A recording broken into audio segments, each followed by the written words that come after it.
Phone দিয়ে কোনো কাজ করতে গেলেই অ্যাড চলে আসে, কোনো অ্যাপ ওপেন করতেছেন অ্যাড চলে আসতেছে, কল দিবেন তাও অ্যাড চলে আসতেছে, ইন্টারনেট চালু করলেও অ্যাড চলে আসে, ইন্টারনেট বন্ধ থাকলেও অ্যাড চলে আসে। বিরক্তিকর এই অ্যাডগুলা আপনার ফোনে কি কারণে আসে এবং এই অ্যাডগুলা যেন আর না আসতে পারে কিভাবে আপনি বন্ধ করবেন সেটাই এই ভিডিওতে আপনাদেরকে দেখিয়ে দেব। এই ভিডিওটা সুন্দরভাবে দেখার পর আপনি এই কাজটা আপনার ফোনে করেন, দেখবেন আপনার ফোনে আর কোনো ধরনের বিরক্তিকর অ্যাড আসবে না। আপনার ফোনের মাত্র 3টা সেটিংস অফ করে দিলেই আপনার ফোনে আর বিরক্তিকর অ্যাড আসবে না। আপনি প্রথম সেটিংসটা করার জন্য কি করবেন, আপনার ফোনের সেটিংস অপশন ওপেন করবেন। সেটিংস অপশন ওপেন করার পর সার্চ বারে এখানে লিখবেন প্রাইভেট ডিএনএস, এই যেভাবে লিখবেন প্রাইভেট ডিএনএস। আমি লিখে দিলাম, লেখার পরে সার্চ দিয়ে দিলাম। তারপর এখানে দেখতে পারবেন প্রাইভেট ডিএনএস এই অপশনটা আসবে, এই অপশনের উপরে একটা ক্লিক করে দিবেন। তারপরে প্রাইভেট ডিএনএস এই যে অফ লেখা আছে এখানে একটা ক্লিক করে দিবেন। এখানে ক্লিক করার পরে এখানে আপনি দেখতে পারবেন অফ অথবা অটোমেটিক, এই সবুজ বৃত্তটা অফ অথবা অটোমেটিক এই দুইটার যে কোনো একটা জায়গায় আছে। আপনি কি করবেন, এই যে private DNS provider host name এখানে ক্লিক করে দিবেন। এখানে ক্লিক করার পর inter host name of DNS provider, আমি এখানে যে লেখাটা লিখে দিব আপনি সেম এই লেখাটাই লিখে দিবেন, এইভাবে লিখে দিবেন। দেখেন এই যে এখানে dns.adguard.com সেম এই লেখাটাই লিখবেন। লেখার পরে আপনি সেভ করে দিবেন। সেভ করে দেওয়ার পরে দেখতে পারবেন আপনার ফোনে বিরক্তিকর অ্যাড আসা বন্ধ হয়ে গেছে। এখন দ্বিতীয় সেটিংসটা করার জন্য আপনার ফোন থেকে আপনার ফোনের সেটিংস অপশন ওপেন করবেন। আমি এখান থেকে সেটিংস অপশন ওপেন করলাম।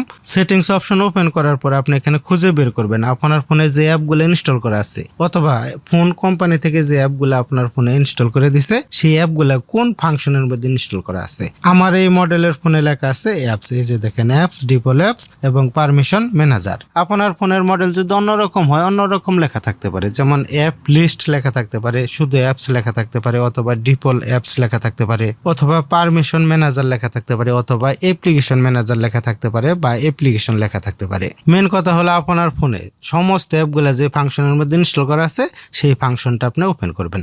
আমার এখানে অ্যাপস লেখা আছে, অ্যাপস এখানে আমি ক্লিক করে দিলাম। এখানে ক্লিক করার পরে এখানে আপনি দেখতে পারবেন আপনার ফোনের সমস্ত অ্যাপগুলা দেখাবে।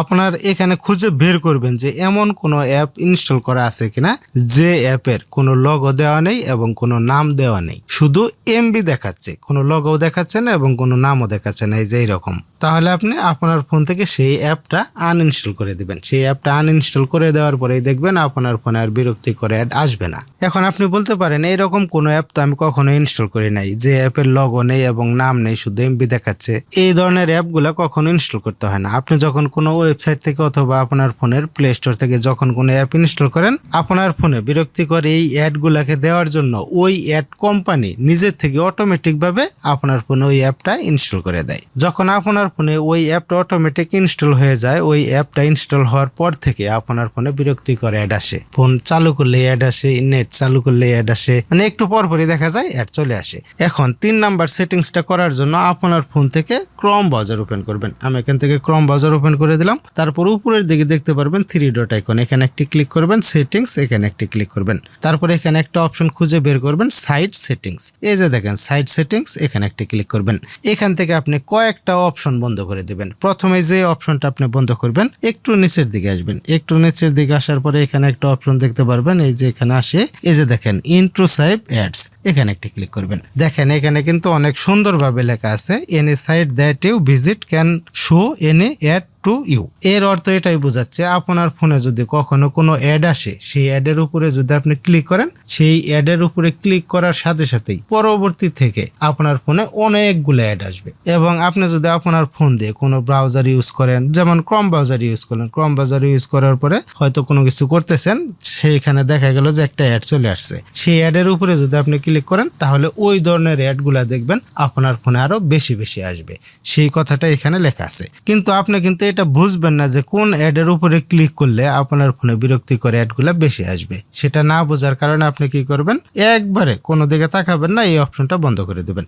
এই অপশনটা বন্ধ করে দিলে ওই ধরনের অ্যাডগুলো আর আপনার ফোনে আসবে না। দেখেন এখানে লেখা আছে ad are blocked on site no to show intrusive or misleading ads, মানে কোনো কারণে যদি আপনার ফোনে কোনো অ্যাড আসে, সেই অ্যাডের উপরে যদি আপনি কোনোভাবে মানে ভুল করেও ক্লিক করেন, তারপরেও আপনার ফোনে আর বিরক্তিকর অ্যাডগুলা আসবে না। এই অপশনটা বন্ধ করে দেওয়ার পর এখান থেকে একবার ব্যাকে আসবেন। ব্যাকে আসার পর এখানে দেখতে পারবেন পপ আপ অ্যান্ড রিডাইরেক্টস, এখানে একটি ক্লিক করবেন।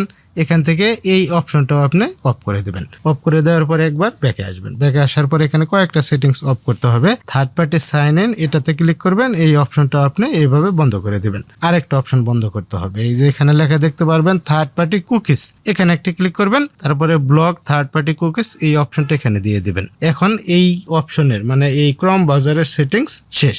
ক্রোম ব্রাউজার আসার পরে আপনি খুব সুন্দরভাবে ভালোভাবে বুঝে শুনে এই কয়েকটা সেটিংস অফ করে দিবেন, তাহলে দেখতে পারবেন আপনার ফোনে আর বিরক্তিকর অ্যাড আসতেছে না। ফ্রেন্ডস, এই ভিডিওতে আমি আপনাদের সাথে যে 3টা সেটিংস শেয়ার করলাম, এই 3টা সেটিংস যদি আপনি আপনার ফোন থেকে অফ করে দেন তাহলে দেখতে পারবেন আপনার ফোনে আর বিরক্তিকর কোনো অ্যাডই আসবে না। এই 3টা সেটিংস অফ করে দেওয়ার পরেও যদি আপনি দেখেন আপনার ফোনে বিরক্তিকর অ্যাড আসতেছে তাহলে আপনার ফোনকে ফ্যাক্টরি ডাটা রিসেট করতে হবে, তাছাড়া কোনো উপায় নেই। ফ্যাক্টরি ডাটা রিসেট না করা পর্যন্ত আপনার ফোনে বিরক্তিকর অ্যাডগুলো আসতেই থাকবে। ফ্রেন্ডস, দেখা হবে অন্য নতুন কোনো এক ভিডিওতে। আজকের মতো এখানে বিদায়। আল্লাহ হাফেজ।